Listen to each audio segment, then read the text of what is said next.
Tregjet e shitjes së kurbaneve nuk janë mbushur vetëm me kurban, por edhe me qytetar që pavarësisht sfidave ekonomike dhe rritjes së çmimeve vazhdojnë të ruajnë me përkushtim këtë traditë fetare. Në vigjilje të festës së Kurban Bajramit, interesimi për blerjen e kurbaneve nga ana e qytetarëve është rritur e kjo vërehet në pikat e shitjes së kurbaneve. Çmimi i kurbaneve varion nga lloji dhe madhësia e kafshës që qytetarët e duan, por se ka dallime në çmime nga viti i kaluar e pranojnë edhe vetë shitësit. Edhe qytetarët e konfirmojnë ndryshimin e çmimeve nga viti në vit, por thonë se kurbani mbetet një obligim shpirtëror dhe një traditë që nuk mungon në familjet e tyre.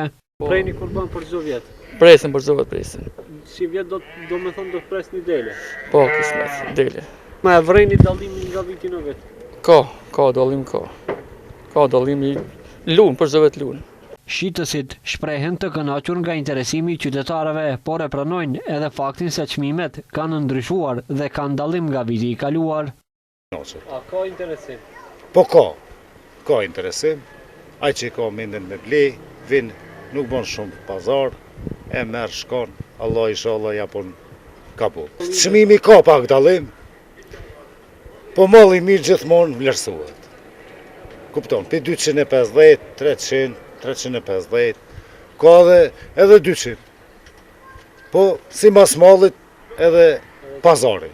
Për shumë besimtar, prerja e kurbanit nuk është vetëm një rit fetar, por edhe simbol i solidaritetit, sakrificës dhe ndihmës për familjet në nevojë, ndërsa festa afrohet, atmosfera festive dhe përgatitjet për kremtim tashmë ndihen në çdo treg dhe në çdo familje.